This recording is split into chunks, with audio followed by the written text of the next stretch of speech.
First victim of the morning. We're out squirrel sniping again. He didn't make it to the ground. That's why I couldn't see him on the ground.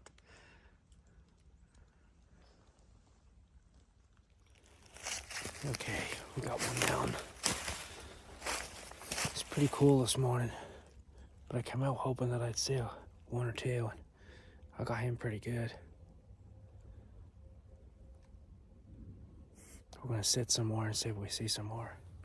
Okay, I'm back at my stand. It's the day before Christmas Eve, and we are out small game hunting.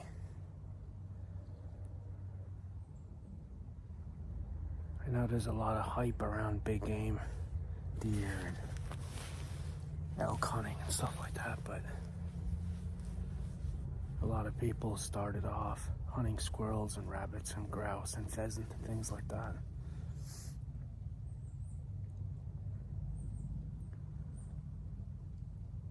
You can have just as much satisfaction at a successful small game hunt as you can a big game hunt. I'm sitting in one of my favorite deer stands here, and I know there's a lot of squirrels around here because more than one occasion during the deer season this year, I seen at least 6 squirrels at one time, all at the same time. Not just the same one moving around.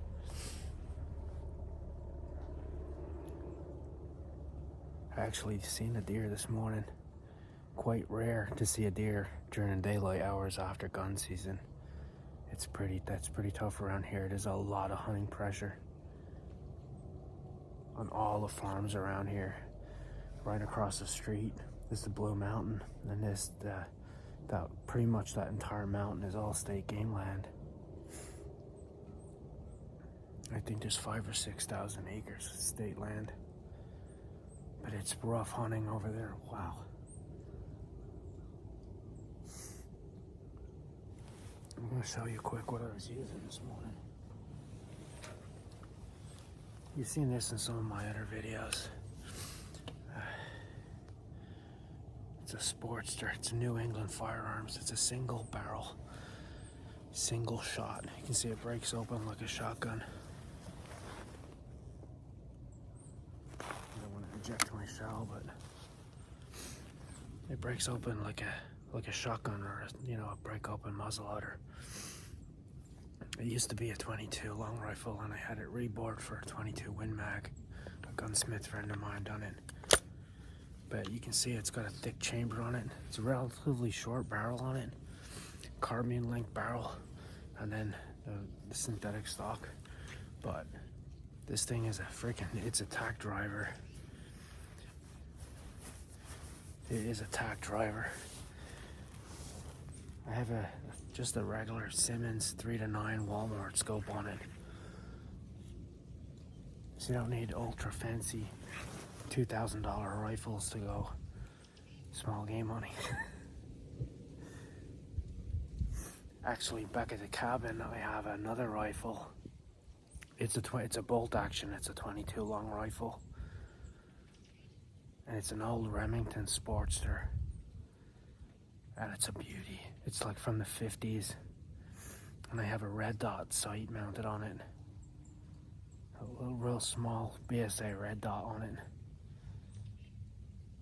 It's for closer shots, but you can get real, quick target acquisition for squirrels that are running around. They don't like to sit still. That's the problem.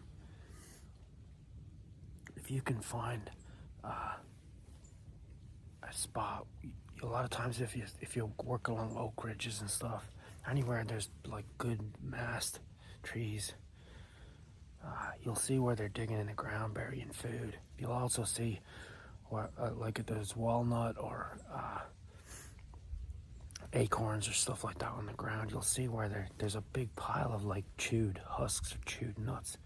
Well, that's a spot where a squirrel is sitting, and he's bringing nuts to that spot, and he's eating them all the time. If you find spots like that, it's just a matter of sitting and waiting there till he comes back, because he's using that spot all the time.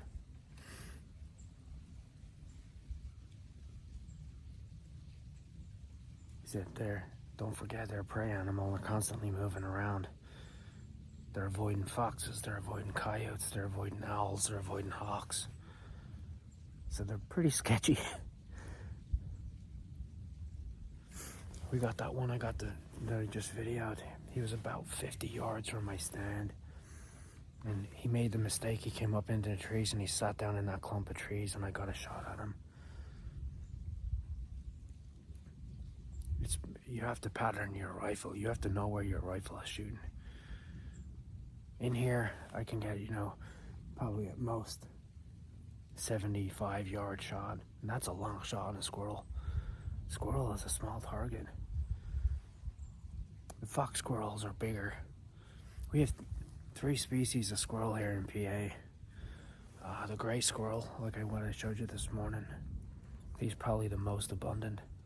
Now you can get different phase color of those gray squirrels. I have seen them too where they're black, but not in this area. There was an area a little bit further north of here, probably about an hour's drive north of me, where I'd hunted deer before, and I had seen black squirrels there. Now we have fox squirrels, which are much larger, probably twice the size of a gray squirrel, but they tend to be in the center of the state and then down towards the southern end of the state. I've never seen one in the north.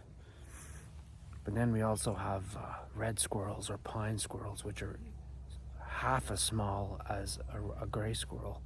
They're really pretty. They've got a bright red coat, almost like a fox colored coat. And he's got a white ring around his eye and then a little black inner ring on his eye. But they only tend to live around areas where you get a lot of big pine groves, big pine trees, hence the name pine squirrel. That's kind of the habitat that they like to live in. I have seen them occasionally on this farm, but the grays are kind of in, direct competition with them, so there can be conflict there. I don't see them too often. There are spots that I know. I have other videos on my channel. If you go back and look for squirrel hunts, I do have videos where I've shot red squirrel. All right, let's sit and we'll see if we see any more.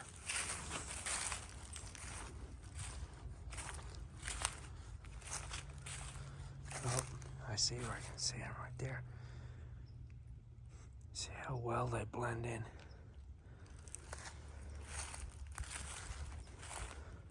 I can see his tail sticking up. There he is. He wasn't quick enough to avoid me. There he is. All right, here we go. Squirrel number 2. As you can see, that left quite an impressive hole. I just got him, like I said, I was walking along the edge of the woods. You see behind me here, I'll not spin you around too much, but the cornfield, this is the trail I'm working along here, and you can see the corn is bordering the woods. It borders it all the way out.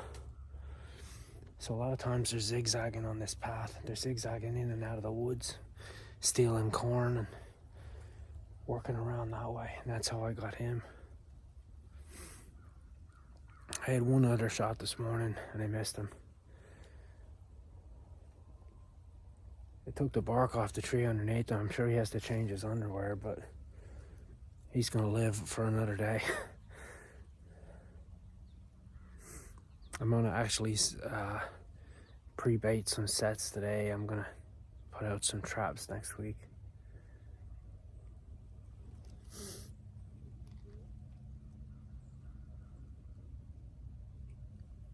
All right, let's get moving.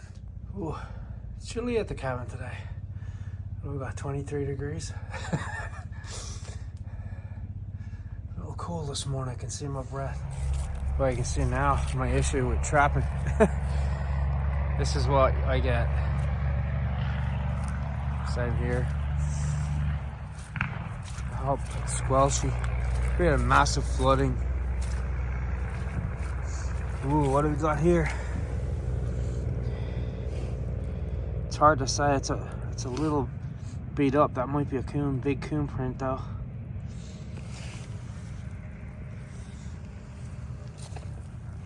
Or it could be a big grinner. It's a little distorted with the mud. See if there's any more deer prints. See lots of deer prints. Deer prints. Muddy. See some of these trails here. Look at that. Deer trails. I'm gonna put cables on those. After Christmas, it's legal for me to use cable, so I'm looking to see if I see any fox prints here. I see lots of deer prints.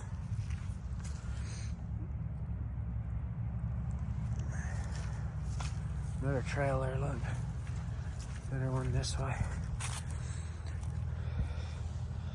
Another one through there. You can hear it squelching under my feet. Look how muddy it is. We had really, really bad flooding. Ever since I started water trapping, my trap's been 4 feet under the water. There's another deer trail right there. There's another deer trail right there. There's another deer trail. Look, it's ice. There's another deer trail right there. There's another deer trail there. And there's another deer trail here. Yep. No shortage of deer. You can see this is good habitat for rabbits and stuff too. Stick built up. Briars, look at the briars in there. These might be smaller trails coming out of the woods here. So you see crappy floody mud conditions as usual. It was the same last year and it was just dreadful. You had a lot of freeze thaw and a lot of rain. No much snow to speak of. A couple of snow showers, that was it. But it was pretty bad. It's like I'm not destroying equipment and ripping trails up. The problem is when I'm at work, I have to track traps early in the morning to get access to them. Can't use the four-wheeler, can't use my truck because the trails and stuff are so muddy.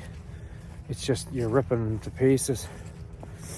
The guys are actually in this morning cutting the corn, so that'll be the last time they'll be in here until spring when they replant, unless they plant wheat. If they do that, they'll plant it within the next couple of days.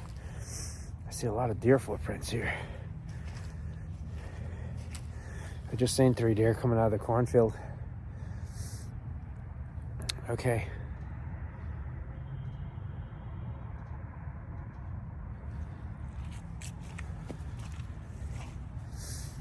Oh, it's so wet in here. And it's that freaking clay. It just turns straight to soup. You get a catch, you can't reset it. It's ruined.